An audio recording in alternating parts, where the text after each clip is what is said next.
ہر قسم کے شرعی، روحانی اور جسمانی مسائل اور وظائف کے لیے دارالعمل یوٹیوب چینل سبسکرائب کیجیے اور بیل آئیکن بھی پریس کریں تاکہ ہر ویڈیو آپ تک بآسانی پہنچ سکے۔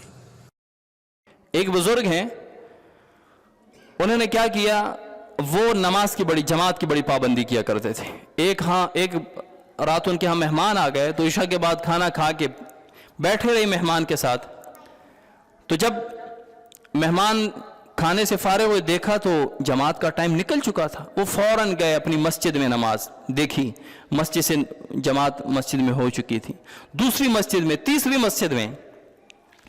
جب شہر کے تمام مساجد میں عشاء کی جماعت ہو چکی، اب بڑا پریشان ہو کے واپس آیا اور کہا کہ ایک نماز 28 نمازوں کے برابر ہے اور میری 28 نمازیں نکل گئیں۔ اب میں ایسے کرتا ہوں کہ میں عشاء کی نماز 28 مرتبہ پڑھتا ہوں، تو 28 مرتبہ پڑھوں گا تو ایک عشاء کی نماز با جماعت کے برابر ہو جائے گی۔ تو وہ شروع ہو گیا، اس نے ایک عشاء کی نماز 4 فرض 2 سنت 3 وتر پڑھتے پڑھتے 28 مرتبہ پڑھ لی۔ جیسے ہی سو گیا، رات کو کیا خواب دیکھتا ہے کہ چند لوگ گھڑ سوار گھوڑے پہ سوار ہیں اور گھوڑے دوڑا رہے ہیں، پیچھے سے یہ بھی اپنا گھوڑا دوڑا رہا ہے، بہت کوشش کے باوجود ان لوگوں تک نہیں پہنچ سکتا۔ جب اٹھا تو اس نے یہی تعبیر نکالی کہ میری 28 نمازیں ان ایک جماعت کے ساتھ پڑھنے والوں کے برابر نہیں ہو سکتی۔ کیوں؟ انہوں نے ٹائم پہ پڑھی، میں نے ٹائم کے بعد پڑھی۔ اسی طرح رمضان کا روزہ ہے، اگر آپ نے رمضان میں نہیں روزہ رکھا، سستی کی، آپ صلی اللہ علیہ وسلم فرماتے ہیں کہ رمضان کے بعد پوری زندگی بھی آپ روزے رکھیں گے نا تو رمضان کے ایک روزے کے برابر نہیں ہو سکتے۔ کیوں؟ وہ ٹائم پہ ہے، اپنے وقت میں ہے۔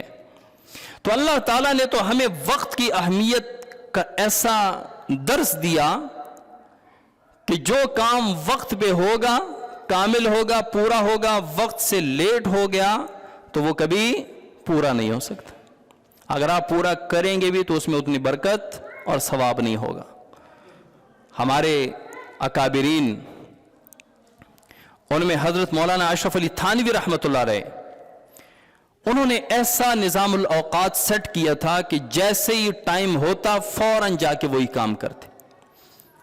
ایک مرتبہ ان کے ہاں حضرت مولانا اشرف علی تھانوی رحمۃ اللہ علیہ کے استاد حضرت مولانا محمود الحسن رحمۃ اللہ علیہ تشریف لائے تھے۔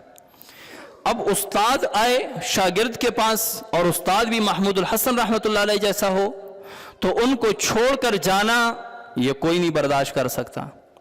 لیکن اب استاد بیٹھا ہے گھر میں اور مولانا اشرف علی تھانوی رحمۃ اللہ علیہ کی تصنیف و تالیف کا وقت ہو گیا کہ اس وقت وہ کتاب لکھتا ہے، تو انہوں نے تمام کھانے پینے آرام سب چیزیں لا کر رکھ دی اور گزارش کی کہ حضرت اس وقت میں کچھ لکھتا ہوں اگر اجازت ہو۔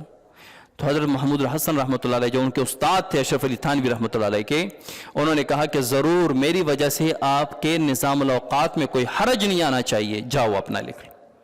تو وہاں گئے، اگرچہ دل نہیں لگا، استاد گھر میں بیٹھے ہوں، شاگرد جا کے اپنا کام کرے، دل نہیں لگا، لیکن اس لیے وہ جا کے استاد کو چھوڑ کے گیا کہ اگر ایک دن قضا کروں گا، اس ایک دن کے ناغے کا نقصان اور بے برکت ہی مجھے ایک ہفتے تک دیکھنی پڑے گی۔ کیا؟ اپنے ٹائم سے کام کو آگے لے جانا، اپنے ٹائم پہ کام نہیں کرنا، نظام الاوقات نہیں سیٹ کرنا۔ تو ہر کام کا ایک وقت ہوتا ہے اور ہر وقت کا ایک کام ہوتا ہے۔